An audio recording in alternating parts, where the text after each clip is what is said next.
Simula na po ng makabuluhan nating kwentuhan. Kay MJS na! There are many fishes in the ocean. Pero baka iisa lang ang lumalangoy ritong baka. Ito yung baka, marunong lumangoy. Mulutang ang baka dito sa dagat. Bakit may nagsaswimming na baka? Sana ma-rescue.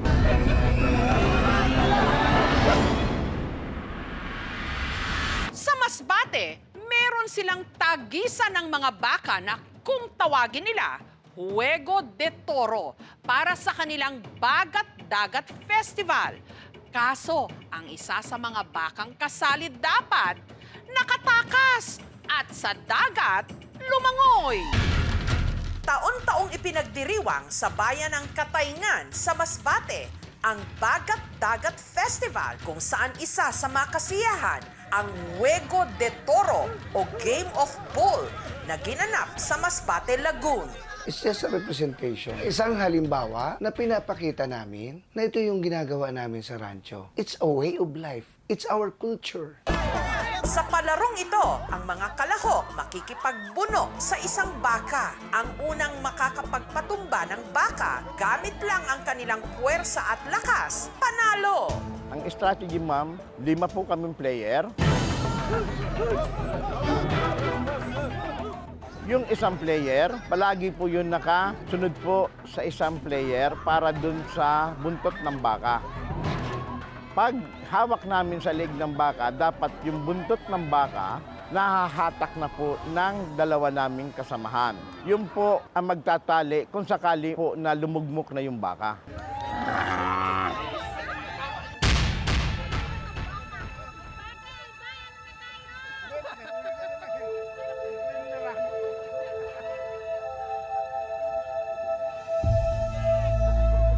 Pero sa kalagitnaan ng paghahanda ng grupo ni na John Sid sa palaro, ang baka nagwala. Inararo nito ang steel pen ng arena. At saka, umeskapo. Kanya-kanya kami sa pagtakbuhan at di namin alam kung saan kami pupunta. Para bang hindi siya sanay na sa maraming tao. Habang siya tumatakbo, takbo rin kami. Buo ang amin loob na talagang huhulihin namin yung baka. Ang drone operator na si John Manuel na nagkataong nagsushoot ng mga oras na yon, nasundan at nakuna ng paglangoy ng baka sa dagat. Dumaretso sa dagat. At ito nga po. Lumangoy. Ang isip ko po noon, paano ma-rescue ang baka? Hanggang sa ang habulan, umabot na sa gitna ng karagatan. Hala ka ang baka ho, San Juan. Yung expected ko talaga na mangyayari, talagang malulunod o lulubog yung baka. Dahil nga, hindi pa ako nakakita ng isang bakang nasa dagat. Hindi ko alam kung papunta yung baka at malayo na dito mismo sa lagoon. Nakawala kasi dito sa kulungan na ginawa nila. Kaya nilang tumagal ng oras lumalangoy. Depends doon stamina ng individual na baka. Pagka naka-expand yung air scent lungs niyan, lumulutang sila. Not unless i-release niya through nagdidighay. Ang baka lumangoy ng may layong 2 kilometro mula sa pampang. Yan, lumalangoy. Mulutang ang baka dito sa dagat. Mabuti na lang at ang Philippine Coast Guard Masbate nagpapatrolya sa dagat ng mga oras na yon. Kaya agad na nagsagawa ng rescue operation.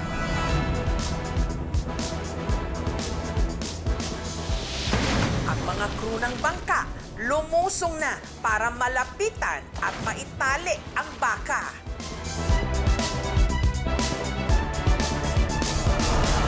Yung strategy namin doon, ma'am, yung baka, ina-aim namin na hindi siya malunod. Pero ang baka lumangoy pa, palayo. Failed yung unang attempt namin kasi lumagpas siya. Challenging siya. Yung crew doon sa bangka, hindi siya ganun knowledgeable para itali yung baka. Kaya nag-isip na sila ng Plan B. doon na sa katig kukunin para hindi na rin lumayo kasi delikado yun ma'am, hindi natin alam kung anong magagawa ng baka kapag tinatali siya ng walang solid ground na tinatapakan yung kronong bangka. Ang grupo muling lumapit sa baka. Nag-overshoot siya 2 beses.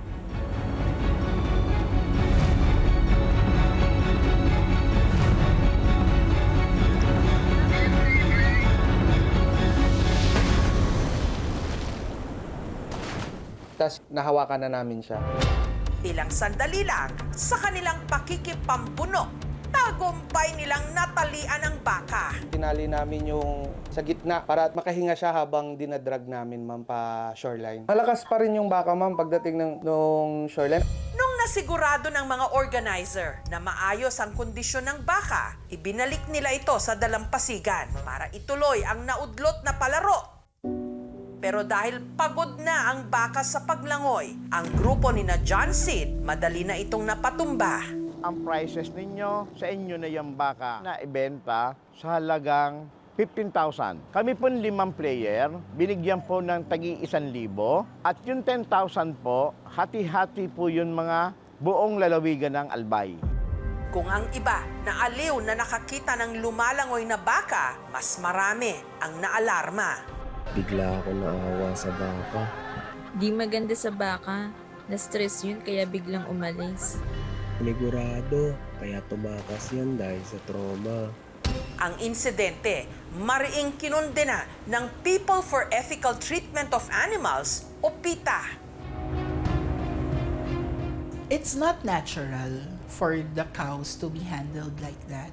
Kung yung baka tumakbo dahil sa takot, may tuturing pa rin siya na pang-aabuso. Ilabas na natin yung mga hayop sa mga ganitong klaseng mga palaro. Ibigay na natin sa kanya yung kalayaan na talagang gustong-gusto niya. Mahalaga po ito sa amin. Very bold para po ipakita, para i-educate ang tao na ito yung kultura namin. Ito yung ginagawa namin. Hindi po namin sinasaktan ang mga hayop. Meron kami naka-standby. Medics para sa animals, medics para sa tao. Pakita natin na kaya nating mag-celebrate ng kahit anumang tradisyon na hindi kinakailangan gumamit ng kahit na anumang hayop. Pero nasaan na ba ang nag-viral na swimming baka? Ang nakabili nito kina John Sid, si Francisco, na matagal na raw negosyo ang pagbabuy and sell ng mga baka. Since 2010 po hanggang sa ngayon, yun po ang hanap buhay ko, ang mag-trade ng livestock. Ang baka narito ngayon sa kanyang rancho. Maayos ang lagay ng baka ko. Tinitingnan ko, wala namang pilay, wala nung kahit na galos. Talagang maliksi po siya. Kaya nakakasiguro po tayong nasa maayos na po yung baka.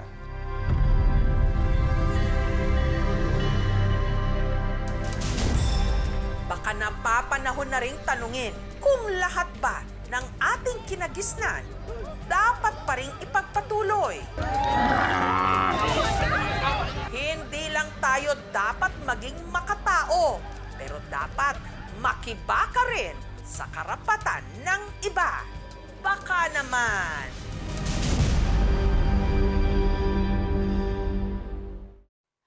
Thank you for watching, mga kapuso. Kung nagustuhan niyo po ang videong ito, subscribe na sa GMA Public Affairs YouTube channel.